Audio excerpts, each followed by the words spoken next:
avec ordre. Quand nous lisons, nous prenons la notion des temps, on nous parlera de la fin des temps. On nous parlera de la fin des temps. Ça veut dire que le temps est connu par Dieu et Dieu seul sera capable de mettre fin à ce temps. Quand nous prenons Noé, il descend du bateau sur le mont Ararat et Dieu, pendant que Noé fait un sacrifice, un holocauste, Dieu dans le ciel va sentir une odeur. L'odeur va le plaire. Et il va dire, à partir de maintenant, dans le mot maintenant est marqué un temps. Ça ne veut pas dire ça veut dire pas dans le passé, pas dans le futur, mais dans le présent. Tout de suite, dès maintenant, je ne frapperai plus l'homme par le déluge. Ça veut dire bien évidemment, il y a autre voies par lesquelles il va frapper les hommes, mais ça ne sera plus par le déluge. Et il dit, jusqu'au temps marqué. Le temps marqué, c'est quoi? Ça veut dire qu'il ne va plus réagir sur place, mais il attendra l'homme un seul jour, un moment, un temps précis, pour lui rembourser tout ce qu'il aura fait. Donc on appelle ça accumulation de temps, accumulation de preuves.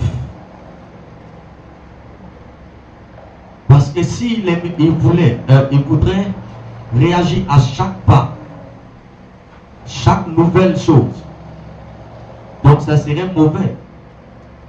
Pour que sa justice soit juste, il a attendu que tout soit mis ensemble et qu'il réagisse après. Juste pour vous dire que Dieu est un Dieu de temps. Dieu est un Dieu d'ordre.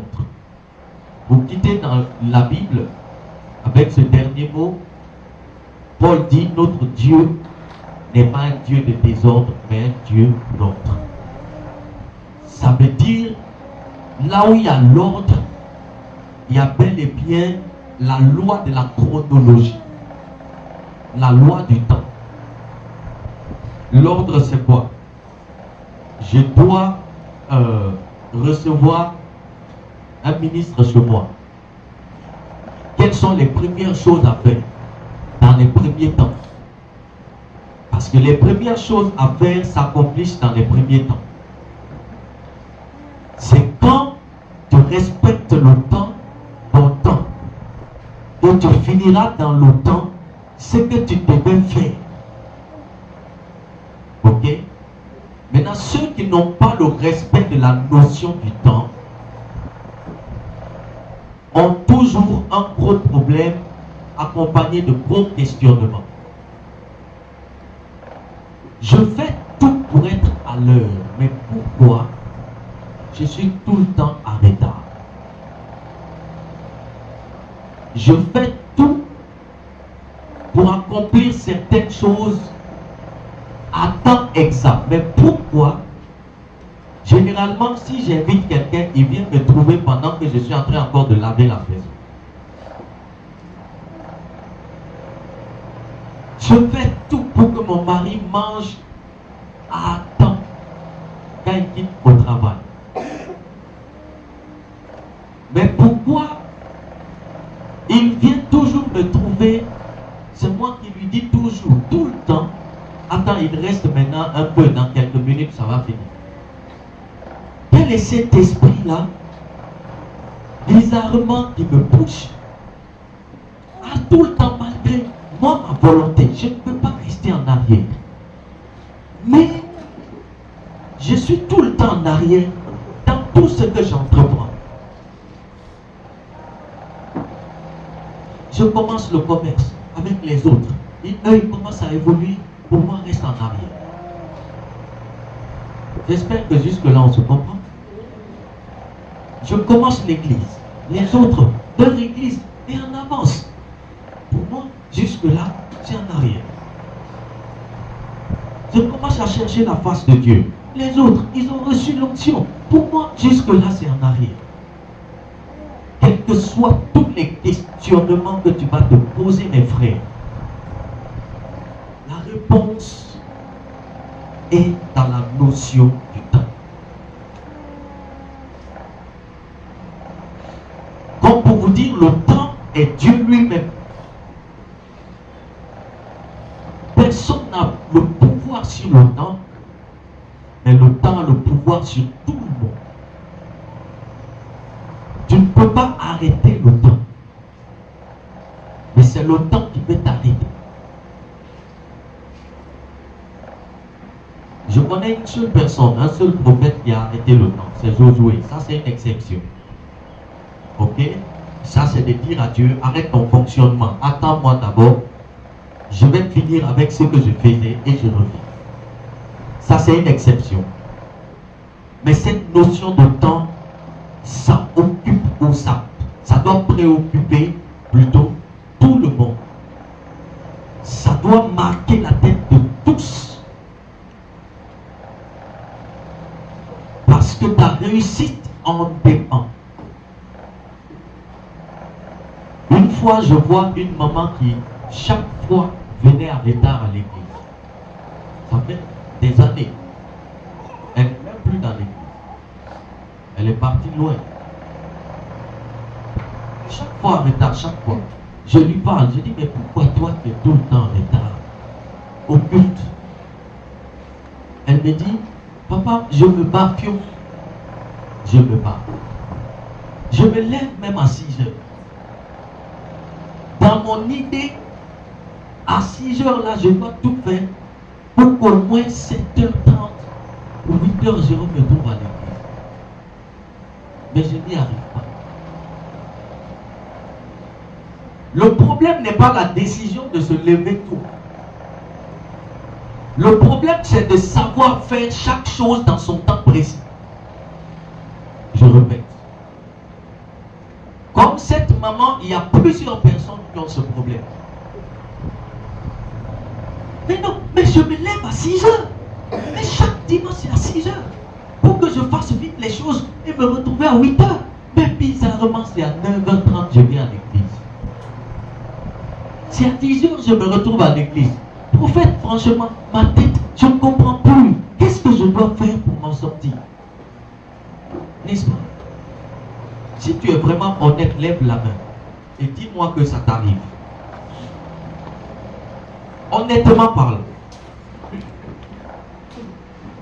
Nous sommes nombreux ici. Si nous sommes honnêtes à nous, vous savez, la vie chrétienne demanderait d'être honnête par quelqu'un, à toi. Amen. Voyez tout ce que je fais ici, assis là. Pour vous mettre honnête à moi et honnête devant vous, je le fais frustré. Est-ce que vous me comprenez? Ok. Quiconque se dit chrétien et qui cache la vérité au fond de lui, c'est un faux. Parce que l'honnêteté vient d'abord de ce que tu connais de toi-même. Si tu es honnête de toi-même, franchement, il y a des... Qui a mangé le rat ici? Maman, mais j'en fais partie. Bon, vous voyez?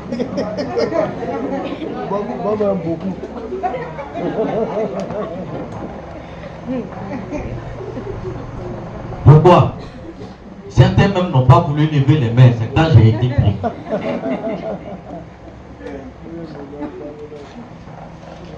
C'est de ça qu'il est question. Comme cette maman, plusieurs, soyons honnêtes à nous-mêmes, plusieurs vivent la même circonstance, les mêmes choses. Je me prépare, je me lève tôt, mais je viens toujours tard. Et dans son esprit, il ne sait plus qui accuser. Il accuse le temps. Parce que lui, selon lui, il a précédé le temps. il s'est levé tôt, à 6 heures. Donc, en réalité, le temps n'a pas raison de l'attraper. Normalement. Mais le temps va avoir raison sur lui où? Il ne s'agit pas de se lever tôt, précéder le temps. Il s'agit de l'utilisation exacte du temps. Comment tu as utilisé, tu as décidé 6 heures, je dois me lever, et d'ici 8 heures, je suis à l'église. Ça fait un intervalle, quelque chose de 2 heures. Hein? Comment tu as utilisé les 2 heures dans ce que tu devais faire pour te retrouver maintenant à 9 heures? C'est de ça qu'il est question. Dieu fait chaque chose à son temps. L'homme fait les choses en désordre hors du temps. C'est pourquoi le temps attrape l'homme.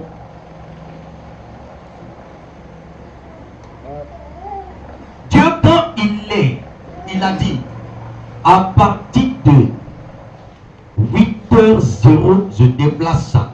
Quand 8h00 vient, il déplace.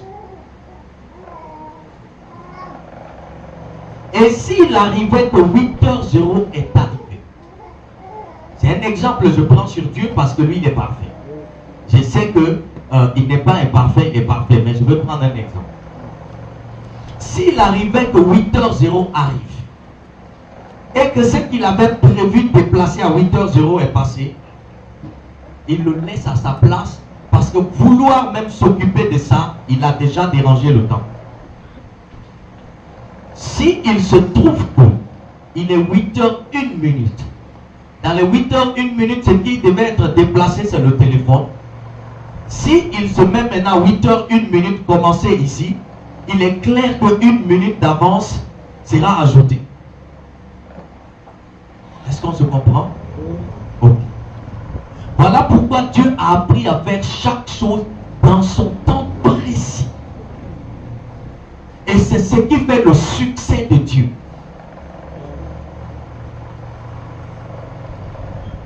Maintenant, de quoi suis-je en train de parler? Je suis en train de parler de tout ce qui caractérise l'homme et que l'homme doit réussir à dominer.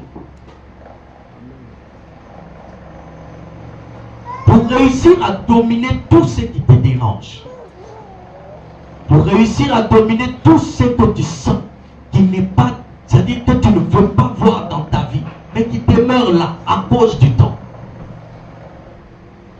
tu dois appliquer la notion du temps de manière respective. L'échec naît la plupart du temps chez les gens à cause de ce qu'ils n'ont pas appliqué la notion du temps.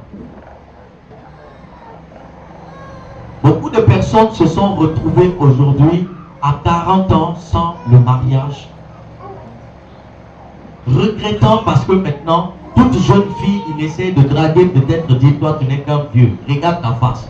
Moi je n'ai pas besoin d'un vieux.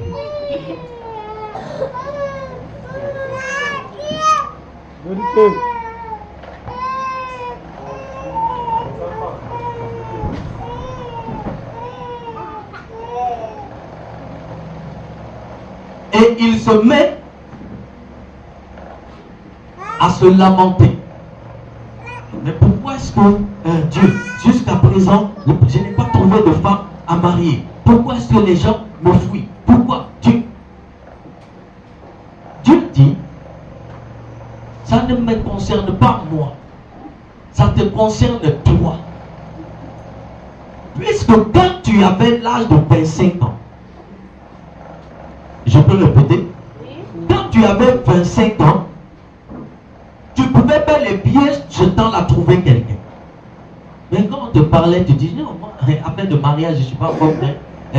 Bon, en fait, moi, je suis encore dans. Je cherche l'argent. Je cherche l'argent. Tu es resté à chercher l'argent jusqu'à ce que le temps de mariage se passe. Finalement, tu te retrouves maintenant. Tu as les barbes blanches. Tu as 53 ans. Mais tu as un enfant, ton premier enfant à 2 ans. Je me demande quand est-ce que cet enfant grandira pour devenir héritier avant toi ta mort.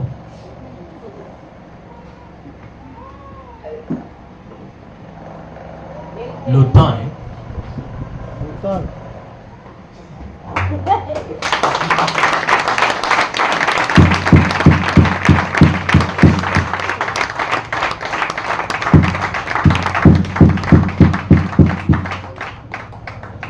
Toi, tu es là. Chaque fois qu'on te drague, non. Moi, je ne suis pas dedans. Je suis jeune fille. Je dois encore faire études.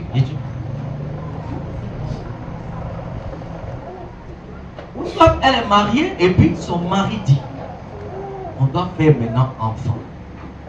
Non, pas te presser. C'est-à-dire on doit avoir d'abord de l'argent. On doit d'abord finir ceci. Tu sais, en vérité, ma famille compte sur moi seul. Donc, si je tombe enceinte, là, qui va faire? Ok. Maintenant, tu restes à tarder avec ton mari à l'eau. Tirailler. Jusqu'à ce que tu atteins l'âge de la ménopause. Tu connais l'âge de la ménopause? La ménopause, c'est qu'il y a un âge spécifique où la femme n'est plus capable de tomber enceinte, sinon que par un miracle de Dieu. C'est à partir de 40 ans, 45 ans, la femme directement entre dans la ménopause. Et c'est quand maintenant tu as 40 ans, 45 ans, que maintenant, depuis qu'on est marié, on n'a pas encore eu d'enfant. On n'a pas eu encore d'enfant. Si son mari voudrait ouvrir seulement la bouche pour dire, prophète, c'est pas, ça dit que c'est pas Dieu. C'est lui, c'est elle-même.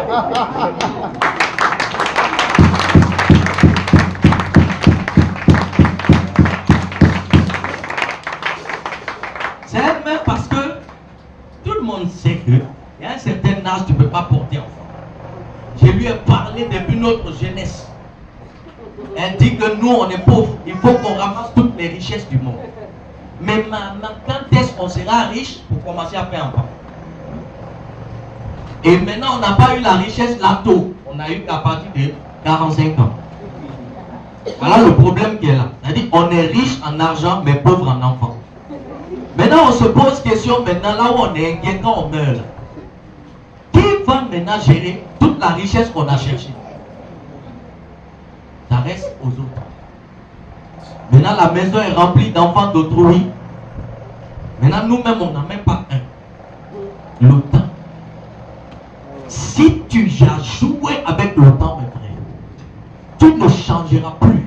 Et cette position dans laquelle tu t'es trouvé, jusqu'à ce que le temps t'ait dépassé, ne changera plus, car chaque chose a un temps spécial dans lequel Dieu exécute la chose. Si la chose passe, Dieu s'excuse. Ce n'est plus lui.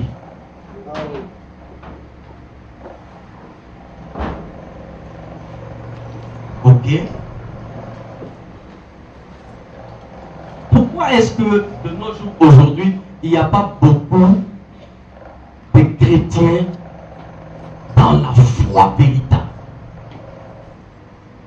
Pourquoi est-ce que beaucoup de chrétiens se battent maintenant avec leur vie chrétienne? C'est-à-dire qu'ils veulent vraiment devenir maintenant ce qu'il faut,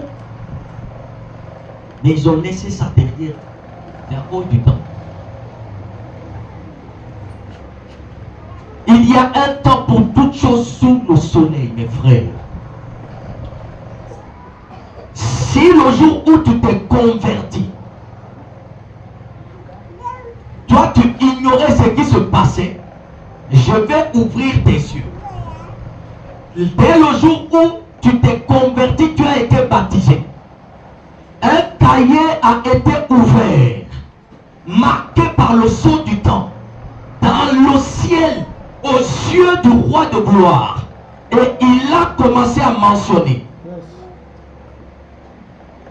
Février 2026 à 9h30, samedi, il a reçu le baptême.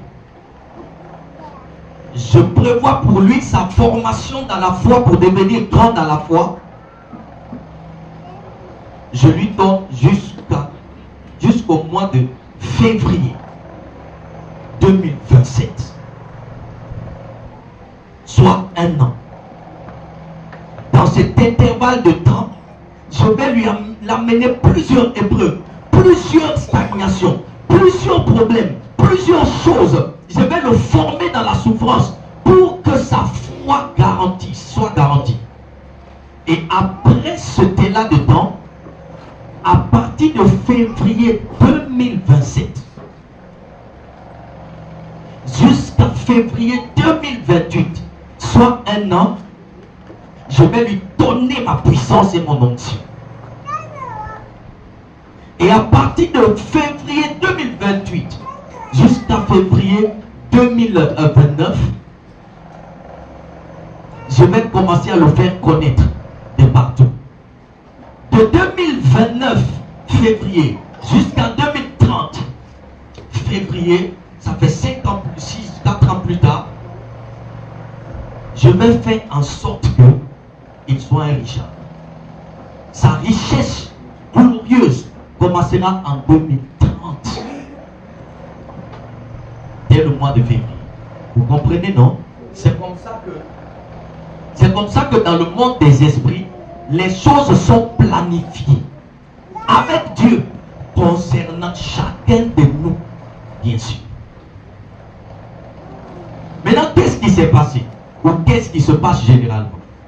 La plupart des gens ne savent pas que Dieu a planifié les choses pour eux. Quand il s'est baptisé, s'est converti, on dit donne-toi totalement. Prends le temps et commence à venir à l'église. Ne tarde pas. Cherche à lire la Bible. Cherche à grandir ta foi. Lui pense que Dieu c'est un maboule qui travaille à n'importe quel moment et qui est désordonné. Et tu vas l'entendre dire non. Moi, je dois d'abord faire ma vie, je dois faire ceci, je dois faire cela. Donc à partir de au moins dans 2 ans, 3 ans, 2029, comme ça, je vais commencer à me donner. Mais ce qu'il ne sait pas, si Dieu n'aide pas quelqu'un dans la vraie foi, ta propre force ne devient pas chrétien. Tu ne peux pas le devenir, mes frères. Plusieurs désirent maintenant devenir comme moi aujourd'hui. Mais ils n'en peuvent plus. Même si on les donnait ce micro, après qu'il va prêcher une fois, le dimanche à suivre, il va manquer. Qu'est-ce qui va le faire manquer? Le temps l'a attrapé. Il est habitué. Le temps a une loi. Il peut se donner à Jésus maintenant, il devient pasteur maintenant. Maintenant, il peut dire, bon, moi, je veux être pasteur. Il en désire. On lui donne le travail. Il finit par laisser. Ce n'est pas parce qu'il ne veut pas réellement. Mais le temps a un pouvoir. Parce que le temps dans lequel il devait apprendre ça dans son cœur, former son cœur à accepter les insultes, les mépris, les souffrances, il n'a pas appris à ce temps. Maintenant, s'il prend le micro et s'assoit là, dans cette affaire de micro derrière table là, il y a tellement de brisements. Je ne sais pas par quel français je vais dire. Tellement de briseries même quoi. Briseries. Je ne dis pas brisement, je dis briseries même. Au point où tes os peuvent se casser. Ça dit à un moment donné, tu t'assois maintenant, tu regardes. Je ne sais plus Dieu. C'est ce que je vais faire. Tu comprends? Mais après ça, tu es sous tes là. Comme c'est toi le plus puissant, je te rends gloire. Et tu reviens t'asseoir. Pourquoi tu as supporté? C'est la notion du temps. Parce qu'il y a eu un temps où Dieu a appris de te donner le cœur de lion qui doit accepter toutes ces choses. Et maintenant là, il y a un temps pour l'exercer. Quand tu l'exerces, quelles que soient les difficultés dedans, tu es déjà prêt. Allons au combat ensemble. On soigne.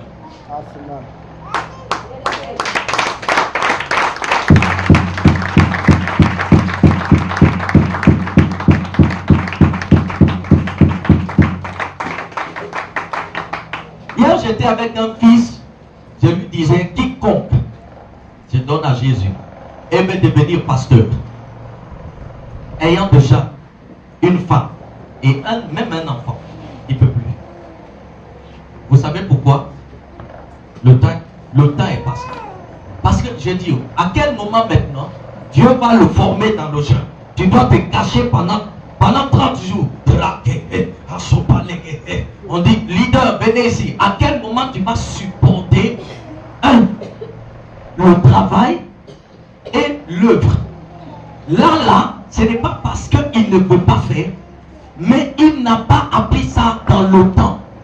Donc, il a sauté le temps d'apprentissage pour rentrer ici en cours. Pour être dans le ministère, le temps d'apprentissage, c'est quand tu es célibataire. Dans le célibat, Dieu te forme. Tu es habitué à ces choses. Maintenant, quand même tu te maries, tu as 1000 enfants. Tu t'en niais. Parce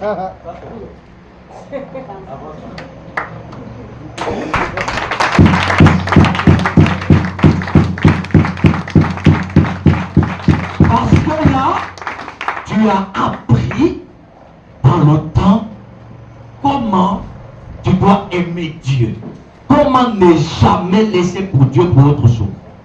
Mais celui qui a aimé, après qu'il s'est marié, et il a les enfants, même si c'est avec sa seule femme, mes frères, il sera compliqué. Allô? Pasteur, tout le monde doit être là. Quel jour, papa? Le jeudi. Entre-temps, le jeudi, la même. Le patron l'attend. Vous lui donnez son guerre. Pendant ce temps, sa go demande guerre. Maintenant, qu'est-ce qui va se passer? Il va obligatoirement briser Dieu. Il va faire mal au cœur de Dieu. Pourquoi? Pas parce qu'il veut que le Créateur ait mal, non. Mais parce qu'inconsciemment, il n'a pas appris dans le temps à aimer Dieu plus que ces choses-là. Et à dire un jour, toi l'argent là, faut m'attendre là-bas, je viens. Ça devient compliqué.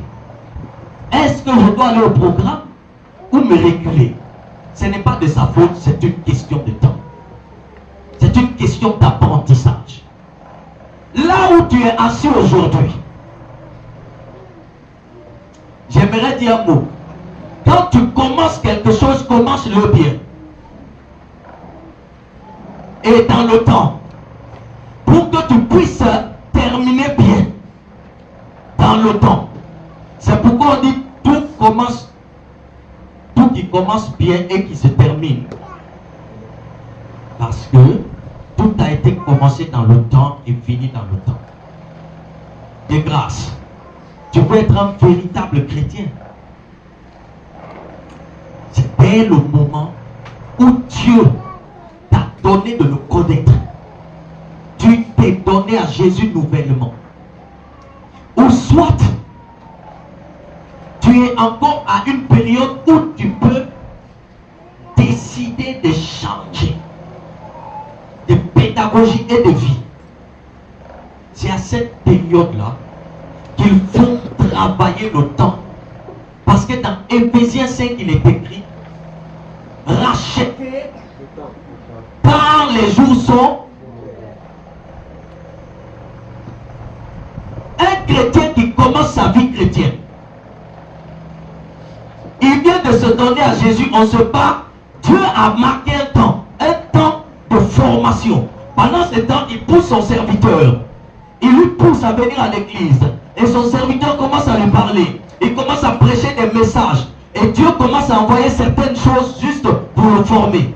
Si à ce temps-là, il n'a pas profité, continuer à venir à l'église, habituer son corps, ses pieds, sa vie dans l'église, dans la prédication. Si le chrétien à ce temps n'a pas habitué sa vie aux choses de Dieu, un peu de temps n'a qu'à passer. C'est fini. Ça va l'étonner que lui, pourtant, au début, je venais à l'église, j'aime Dieu, mais pourquoi maintenant là, il va commencer à sauver sans se rendre compte parce que c'est devenu habitude. Ça rentre en lui Parce que le temps que Dieu lui a donné de se former, d'habituer sa présence, d'habituer son âme et son esprit à la parole de Dieu, à la lecture de la Bible, il n'a pas pris ce temps. Il n'a pas bien utilisé le temps. Le temps passe, maintenant il veut rattraper ce temps dans un temps qui est pour Dieu maintenant un autre temps d'accomplissement d'autres choses. Maintenant il est stagné. Il veut avancer, il n'avance pas. C'est là qu'il y a le problème. Et vous savez quoi, mes frères? Sauf quand Dieu te fait un miracle. Quand Dieu t'accorde un miracle. Sinon, quand tu tombes dans ce piège, il n'y a pas de solution. Parce que Dieu seul peut ramener le passé dans le présent. Mais sans cela, tu vas te battre à zéro. 2025 ne reviendra plus. C'est déjà passé. C'est parti. Ce que tu as raté en 2025, là, mes frères, ça ne reviendra plus. C'est fini. 2026 aussi est un temps qui est rempli. Il n'y a pas place dans 2026 pour aller prendre pour 2025, amener et instaurer dedans. Où est place? Il n'y a pas place. Donc 2026 aussi est régi par des lois, par des choses, par le temps, ainsi de suite, planifié par Dieu. Vous voyez, nous faisons beaucoup d'erreurs en disant je vais me rattraper après. Dis à ton voisin, on ne se rattrape pas avec le temps. Le temps t'attrapera toujours.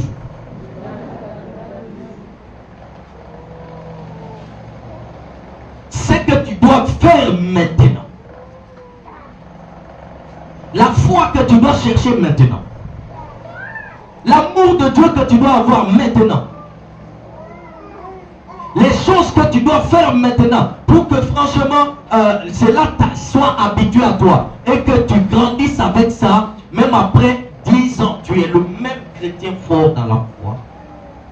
Si tu laisses cela, pensant que Dieu a plusieurs temps et que chaque temps peut être rempli par la même chose, mon frère, tu vas te retrouver dans le pays de si je savais. Parce que jamais tu ne pourras plus t'en sortir. Écoutez-moi, il y a un temps où Dieu t'apprend à prier. Si ce temps passe, tu n'apprendras plus à prier. Tu ne sauras plus comment prier. Il y a un temps, tu vas sentir en toi l'envie de prier, l'envie de venir à l'église, tout le temps à l'église, tout le temps à la maison prier. Quand moi j'étais dans ce temps, on disait voilà, ils sont devenus paresseux, il n'a rien à faire maintenant, englouti dans sa maison là-bas, tout le temps, il est là-bas, Jésus, Jésus. Certains se moquaient de moi. Mais c'était réellement le temps de la formation. Dieu savait qu'il y aurait un temps où il n'aurait plus le temps de m'apprendre comment prier, comment garantir ma foi. Il va passer à autre chose. Maintenant, si je n'ai pas appris à ce temps, aujourd'hui il m'a donné des fidèles. Que ferais-je pour venger ces fidèles, pour prier pour ces fidèles, pour délivrer ces fidèles? Comment allais-je faire?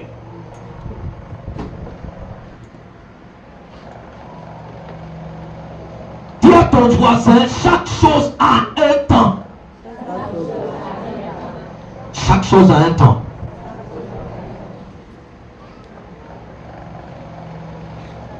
Tu es un enfant ici, on te met à l'école, tu pars à l'école, tu commences à blaguer. Vous êtes là dans les petites brousses, vous courez. Tu penses que, c'est-à-dire que la vie là, toi, de toute façon, tu te vois là, tu vas demeurer comme ça.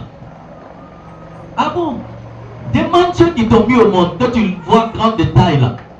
Si c'est comme ça, ils étaient. Les parents connaissant la notion du temps vont t'envoyer à l'école.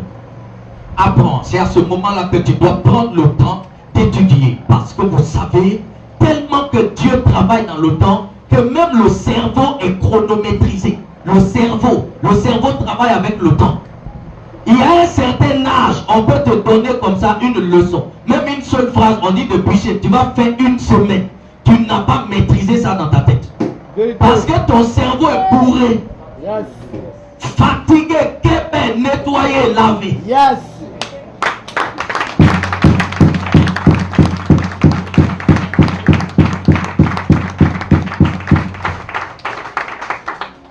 il n'y aura plus place. Dieu Père, folie ici, depuis l'éternité. Ça seulement, tu lui donnes à lire. Il va revenir après une semaine. Tu lui donnes. Ah bon, moi je n'ai pas compris ça. Hein. Ce n'est pas de sa faute.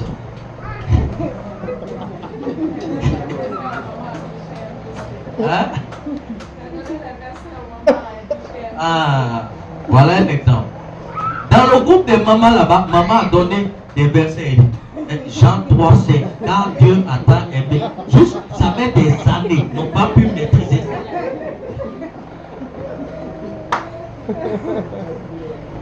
Parce que le cerveau même, il y a un temps précis pour lui pour apprendre. C'est maintenant qu'il faut apprendre les leçons. C'est maintenant qu'il faut apprendre la Bible. C'est maintenant qu'il faut apprendre ceci. C'est maintenant qu'il faut apprendre cela. Car les temps viendront, tu seras un mauvais élève. Tu seras un mauvais chrétien qui ne connaît pas la Bible. Un mauvais élève qui ne connaît pas la leçon. Et tu te battras maintenant à connaître maintenant impossible. Ça devient une lutte. Impossible. Ça ne sera pas parce que tu n'aimes pas, mais parce que il y a une loi dans la nature. La loi du temps. J'espère que jusque-là, tu as très bien compris. Il n'y a pas besoin d'avancer trop longtemps. Tu as un temps maintenant. Toi qui viens de te donner à Jésus, tu as un temps maintenant de te convertir. Et dire, je ne ferai plus ça. Dans ma vie, je ne ferai plus ça. Il fut un temps, nous on ne comprenait pas. J'habitais dans une maison inachevée. Dans la douce. Vous voyez, j'étais encore choriste. Mais je ne savais pas que Dieu m'entraînait.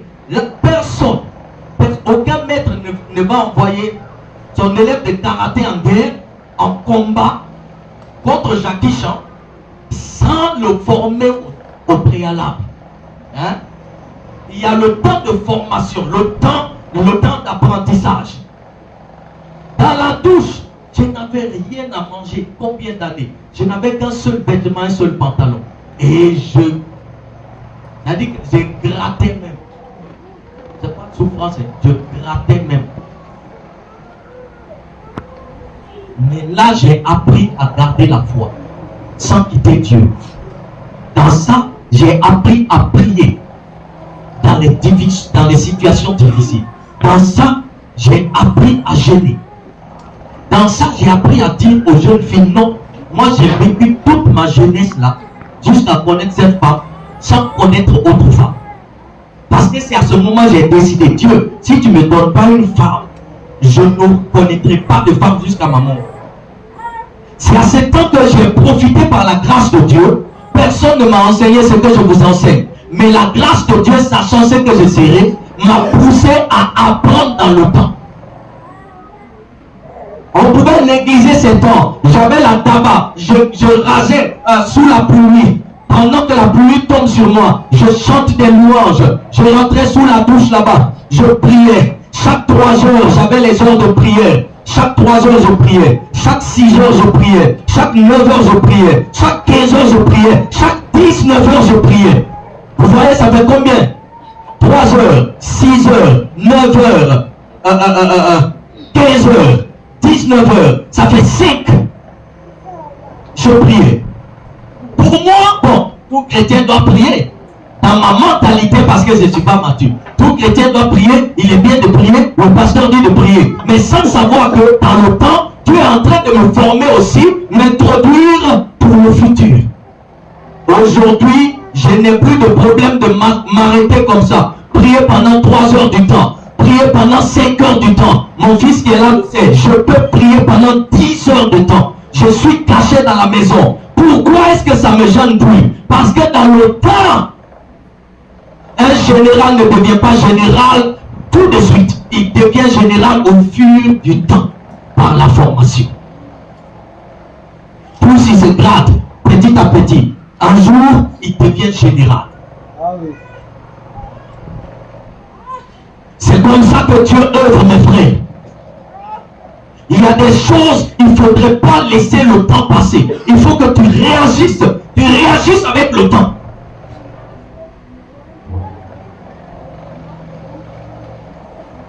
Voici mes dernières paroles. Si un chrétien qui a eu la foi en Jésus, pendant qu'il est à un certain niveau de foi, il vient à l'église. Si à ce temps, il n'a pas appris à venir à l'église dimanche, chaque dimanche, chaque mardi, chaque jeudi, il va laisser dans son temps, dans sa formation, une fuite. C'est-à-dire un trou. Il va laisser un trou. Parce que l'habitude devient finalement une seconde nature. Et ça, c'est le temps. Maintenant, quand tu es habitué, tu ne peux plus t'en lasser.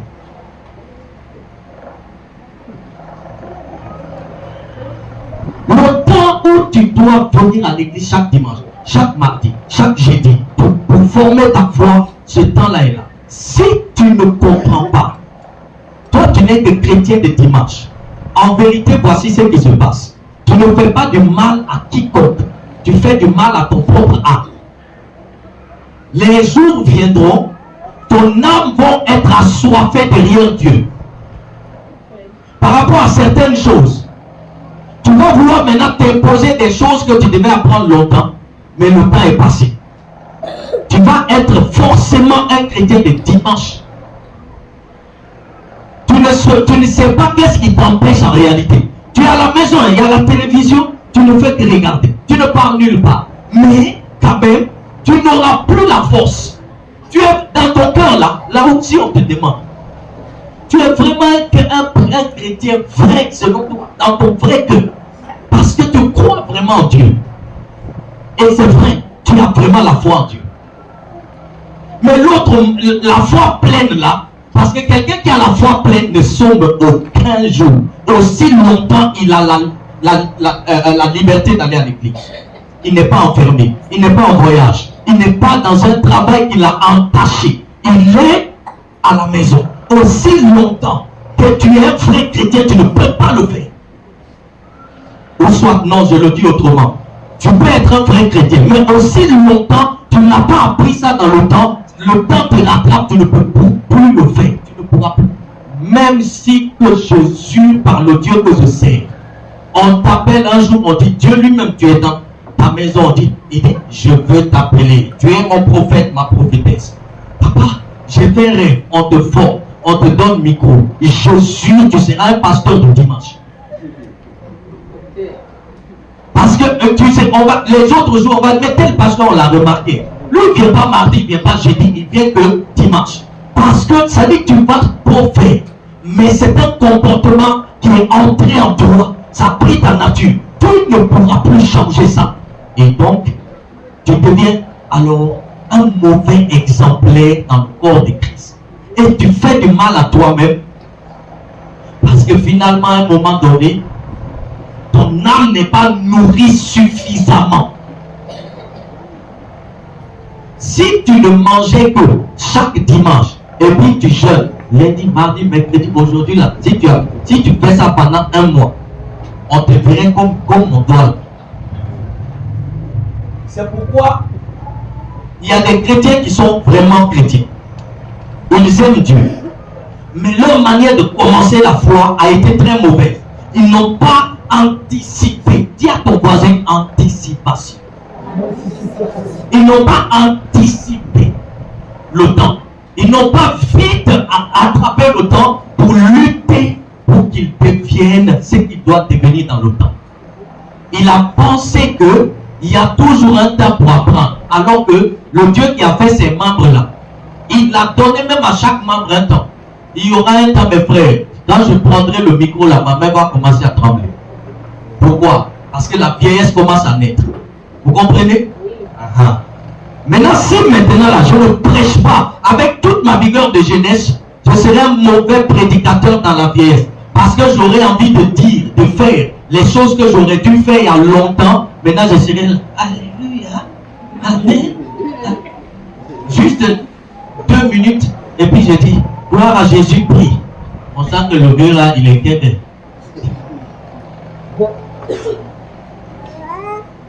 Il y a un temps pour toutes choses. Tes membres là, tes pieds, il y aura un temps, tes pieds seront fatigués.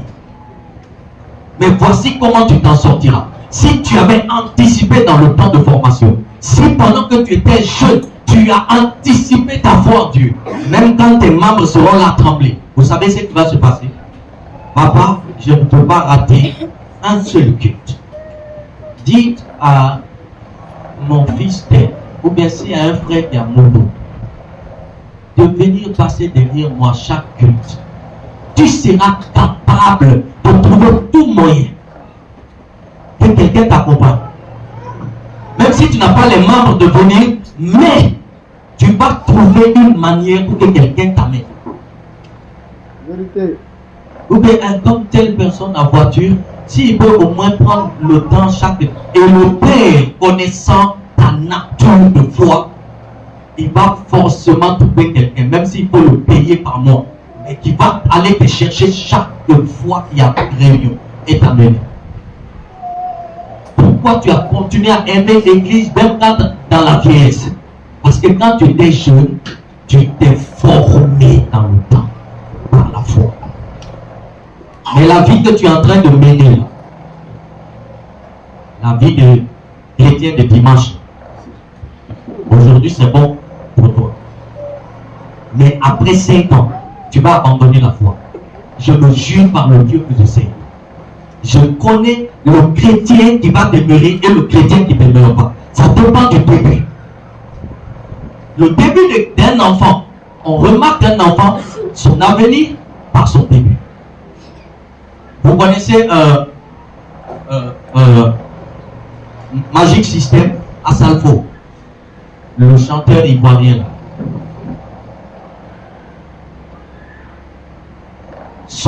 Dans l'un de ses chants, après sa chanson La grande m'a quitté au camp, il a chanté un autre chant quand on était tout petit. Voilà.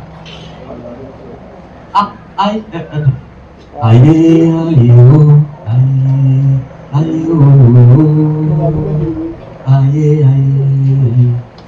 quand on était tout petit, oh, mes amis jouaient, oh. Donc pendant que ses amis, il raconte comment il a commencé son histoire. Pendant que ses amis jouaient là, lui il avait toujours un petit truc. Vous remarquez les gens, soit il prend une boîte. Allô, c'est moi, oui.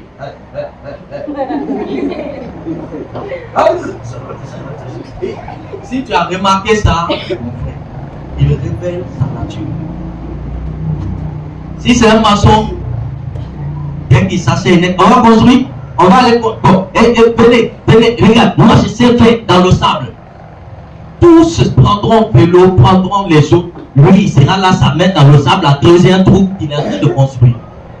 Il révèle sa nature.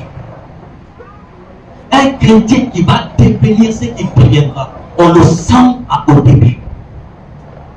Je répète, la vie de dimanche chrétien, de dimanche que tu fais, c'est bon.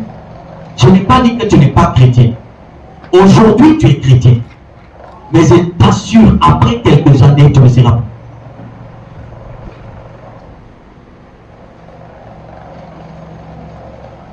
Ok? Nous connaissons des vieux aujourd'hui qui ne peuvent pas s'arrêter comme ça. Ils sont ouverts avec la carte. Vous savez où ça a commencé? Dans la jeunesse. Quelqu'un lui disait, toi là, tu aimes trop marcher. La vie que tu mènes, après quelques années, tu ne seras plus arrêté sur ton pied, tu seras courbé. Il a dit, ah, faut quitter ici. Et finalement, c'est arrivé. Parce que toutes les activités que tu fais dans la force là, croyant que tu es fort, va jouer finalement sur les parties que tu as trop utilisées. C'est de la même manière spirituellement. Si tu as mal commencé ta foi et que ta chrétienté n'est que dimanche, tu as vu, tu viens de chaque dimanche. Il y a des grâces après quelques années, même les dimanches seront raillés. Parce que ta foi n'a pas suffisamment reçu ce qu'elle devait recevoir pour subsister dans des temps éloignés et compliqués.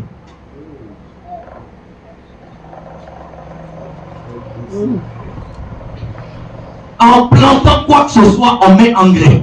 On met engrais. On met engrais pour que la terre là puisse être capable de supporter ce qu'on lui donne et d'amener, de faire multiplier.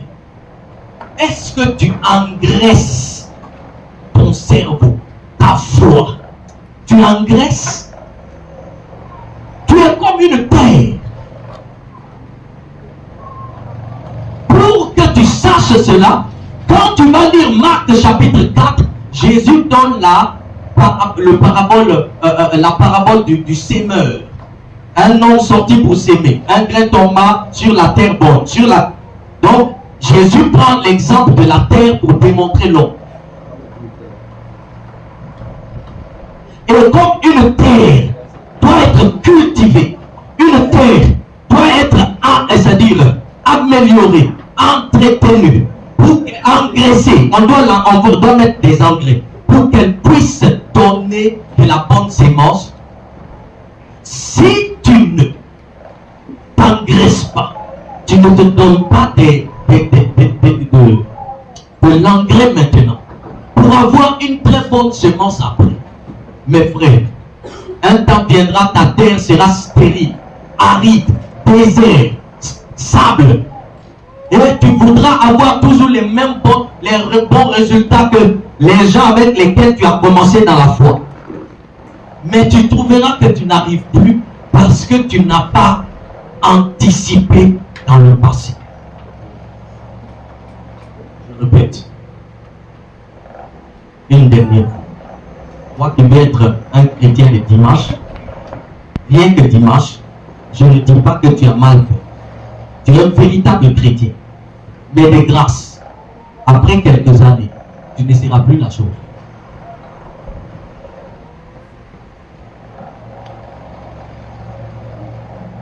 Il est beau de commencer, mais il est très beau de terminer. Il est écrit, la fin de toute chose vaut mieux que son commencement. Voilà pourquoi il est beau de commencer un mauvais mariage. C'est-à-dire que vous rentrez mal dans le mariage, mais que votre départ soit glorieux. Mais faire un bon mariage au début, et puis le débat après 3 mois, valise Néo, ça, on s'en va où avec? Est-ce qu'on se comprend? Tout début a des difficultés, tout début est vilain à voir. Tout commencement d'une chose est vilain à voir. Vous voyez? C'est vilain à voir. Vous voyez? C'est vilain à voir. Tout commencement d'une chose est vilain à voir. Mais si vous savez anticiper dans le temps, un jour viendra, vous allez vous reposer dans l'ombre de la gloire. Mais si vous n'avez pas anticipé dans le temps, même si au début c'était beau, à un moment donné, tu vas voir flétrir la chose. Parce que la chose n'a pas reçu suffisamment d'arrosement. Tu dois arroser ta foi, tu dois arroser ta vie chrétienne par le fait de t'habituer à venir à l'église tous les jours, chaque jour de l'église, pour que plus tard, tu sois ce chrétien-là, toujours capable, malgré les âges, de dire, je n'abandonnerai pas le ciel, je serai sauvé. Parce que si finalement, tu as gêné, tu as prié dans un certain temps, et puis tu finis par abandonner, ton âme se perd en enfer, mes frères, c'est que toutes les souffrances que tu as prises au début sont restées inutiles. Je ne souffrirai pas inutilement. Et si c'est ton avis avec moi, la seule chose que nous devons faire, toi et moi, c'est de connaître la pratique du temps et d'anticiper dans le temps, parce que nous n'avons plus assez de temps. La Bible dit ça. Nous n'avons que peu de temps. Moi, aujourd'hui, déjà je le suis, mais pour t'encourager, je suis chrétien non seulement de dimanche, mais de mardi et de jeudi. Et vous savez ce que je suis en train de faire maintenant? Je suis en train de me préparer spirituellement à former Prince. Pas seulement que dans le cadre séculier, à commencer à prêcher et prophétiser. Pourquoi? Pas parce que mon enfant qui est sorti de moi sera héritier de l'église. Jamais. L'église n'est pas à moi, c'est à Dieu. Amen. Mais pour que de moi, de mon sang, sorte un prophète, un voyant, un vrai prédicateur, comme je l'ai été. J'anticipe dans le temps. Pendant qu'il est jeune, petit comme ça, quand il est formé, avant 15 ans, il sera terrible. Vous ne regardez pas la télé, par exemple, sur Joker Rocher, Évangélico. Vous voyez les deux petits là, non? Le prophète Wilfrid Hypothèque a pris son fils comme ça, quelque chose de peut-être 8 ans, 9 ans, 10 ans, formé. Il prophétise et il peut prêcher. Plus tard, dans sa lignée, il y a toujours quelqu'un qui commence et continue ce que papa avait laissé. C'est comme ça qu'on anticipe dans le temps.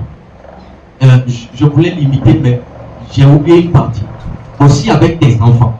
Anticipe dans le temps. Il ne faut pas être qu'un parent qui vient à l'église, toi seul. Toi seul, tu viens à l'église, tu t'assois. Amen. Amen. Amen. Amen. Mais le problème, quel parent aimerait qu'après que lui, il a vécu dans la richesse, lui et sa famille, quand lui meurt, sa famille revient pauvre. Quel est le parent qui désire parmi nous? Je ne crois pas en un chrétien qui désire que, après lui, sa vie chrétienne, on trouve derrière lui une famille purement païenne. Où on rentre, on dit, mais attends, cherche la servante de Dieu Marie, celle qui prophétisait, celle qui était terrible là, dans la foi là, ce sont ses enfants. Ah non. Vous savez, le ah non là, c'est pas Dieu, c'est toi qui as raté la mission. Marie, servante de Dieu, a raté la mission. Isaac, je ne raterai pas la mission. Dieu dit à Abraham, je t'ai appelé pour que après moi, tu parles aussi à ta famille là. Donc après moi, il faut que ma famille, quand on rentre dedans, on voit quelqu'un qui me ressemble. On dit oui, ça c'est normal. Parce que leur père, on savait. Ne sois pas un chrétien gêné à soi seul. Il faut transmettre la foi que tu as. Paul dit à Timothée, je connais ta foi. Tu as la foi qu'avait ta mère. Ça veut dire que Timothée, la foi chrétienne qu'il avait là, il n'a pas volé. Avant sa naissance dans sa famille, il y avait des hommes de foi. Quand Timothée est né, il est le seul fils de Paul qui ne lui a pas trop dérangé. Il ne lui a même pas dérangé. Et qui a pu évoluer. Et Paul lui a mis finalement sur l'église de Éphèse. Et Paul dit, ta foi que tu as là, mon fils, tu n'as pas volé. C'était comme ça ta mère. C'est tel témoignage que tu dois avoir. Qu'après toi, on dise tes enfants, au niveau de tes enfants, ils sont honnêtes, ils craignent Dieu, ils n'aiment pas voler, ils n'insultent pas. C'est comme ça qu'étaient leurs parents. Ils aiment l'église, c'est comme ça qu'étaient leurs parents. Ils savent se battre dans la vie, c'est comme ça qu'étaient leurs parents. Et c'est normal. Mais il n'est pas normal que tu aies un bon témoignage et qu'après ton passage, le mauvais témoignage vient s'installer dans ta maison. C'est que tu as raté quelque part ta mission. Prenez la clé. Gloire à Jésus. Gloire à Jésus. Amen. Gloire à Jésus. Amen. Gloire à Jésus. Amen. Gloire à Jésus. Amen. Dis à ton voisin. Battons-nous à ne pas jamais devenir des chrétiens des dimanches. De peur que dans le temps, on ne puisse plus devenir ce qu'on doit devenir. Je sais que quelqu'un a déjà compris trop longtemps. J'ai beaucoup parlé. Je sais que quelqu'un a aussi compris par rapport à sa famille. Si je suis votre exemple, mardi, je suis là avec toute ma famille. J'ai dit, je suis là avec eux. les anges, les princes, les miracles, ils sont là. Ils ne comprennent rien de ce qui se passe, mais ils doivent être là. Même s'ils sont là à faire tango, ils doivent être là. Après moi, ils apprendront aussi ce que je leur ai inscrit comme loi. C'est comme ça que Josué 24, il est écrit, moi et ma famille, nous servirons l'Éternel. Après moi, prince, ange, miracle, dans leur foyer, diront à leurs enfants, à leur tour, nous devons aller à l'église. Notre Père est un homme de foi. Il n'a jamais abandonné l'église un jour. Il n'a même pas permis qu'un jour on sorte à l'église. Malgré nous étions petits, mais nous avons commencé la foi inconsciemment. Vous devez aller à l'église. Est-ce que vous savez que des fois ces enfants-là jeûnent chez moi? Oui. Pas parce qu'ils ont l'âge ou pas. Mais regardez les musulmans, ils jeûnent, non? Un enfant comme ça de 9 ans, mais il jeûne. Et moi, je les apprends à jeûner. Je les apprends les versets bibliques. Je les apprends. Ils ont des versets bibliques dans leur tête que certains grands n'ont pas ici. Appelez Ange ici. Vous allez voir, elle va vous enseigner ici sur la Bible.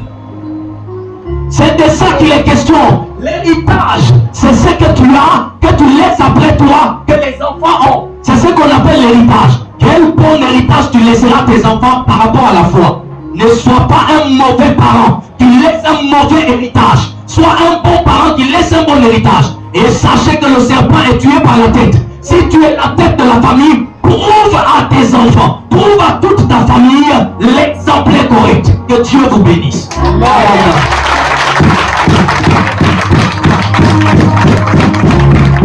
Nous allons continuer. Shalom,